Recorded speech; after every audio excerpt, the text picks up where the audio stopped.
விடுவதற்கு பத்திரிகையாளர் திரு ரகு நம்முடன் நினைக்கிறார். பேசலாம் சார். வணக்கம். 2 பிரதான திராவிட கட்சிகளும் வேட்பாளர் பட்டியலை அறிவிச்சிருக்காங்க. திமுக இன்னும் அடுத்தபடி முன்னாடி போயிட்டு தேர்தல் வாக்குறுதி அறிவிச்சிருக்காங்க. உங்களுடைய முதற்கட்ட கருத்து? நீங்க தமிழ் மொழி பத்தி கேட்டீங்களா? அதுக்கு பதில நான் என்னோட ஒரு பதில் இருக்கு.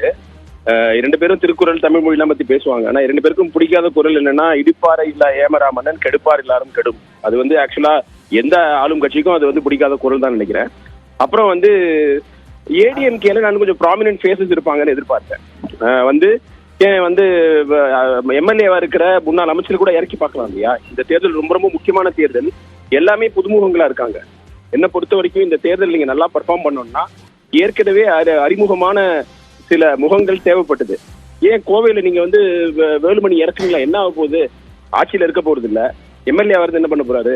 நீங்க அவர் பாப்புலரான ஆளு அப்படின்னு நீங்க அவங்க நினைச்சாங்கன்னா அவர் இறக்கி பார்த்து இந்த மாதிரி ஒரு ப்ராமினன்ட் ஃபேஸஸ கோவை இன்னும் சொல்ல நினைக்கிறேன். சொல்லியிருந்தா அவர் உருவாரோ?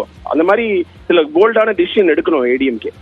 ஏன்னா டிஎம்கே பொறுத்த வரைக்கும் கொஞ்சம் புதுமுகங்களுக்கு இடம் கொடுத்துருக்காங்க. அதுல ஒரு முக்கியமான விஷயம் என்னன்னு பாத்தீங்கன்னா, பொன்முடியோட பையனுக்கு கள்ளக்குறிச்சியில இடம் கொடுக்கல. அப்புறம் பழனி மாணிக்கம் எனக்கு தெரிஞ்ச நாள்ல இருந்து தஞ்சாவூர்ல போட்டி போட்டு இருக்காரு, அவருக்கு இடம் கொடுக்கல.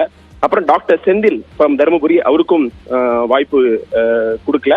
அப்புறம் கோவையில மக்கள் நீதி மையத்திலேருந்து வந்த திரு மகேந்திரனுக்கு கொடுக்கல. இதுதான் டேக் அவேஸ்ன்னு சொல்லலாம்.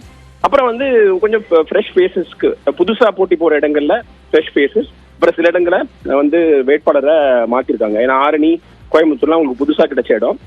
அதுல அவங்க புதிய முகங்களை தான் நிறுத்தி இருக்கிறாங்க.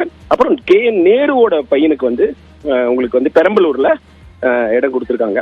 மேபி பொன்முடி மகனுக்கும் கொடுத்தா நிறைய பேருக்கு ஆயிடும் அப்படின்னு நினைச்சிருக்கலாம். நீங்க பாத்தீங்கன்னா தென் சென்னை, மத்திய சென்னை, வட சென்னை, அதுக்கப்புறம் வேலூர், இதுல எல்லாமே வாரிசுகளுக்கு கொடுத்துருக்காங்க. ஓவராலா அப்புறம் வாரிசுகளுக்கு அதிகமாயிடுச்சுன்னு நினைக்கலாம். அதுக்காக கொடுக்காம வச்சிருக்காங்கன்னு தோணும். உங்களுடைய கருத்துக்களுக்கு மிக்க நன்றி திரு ரகு.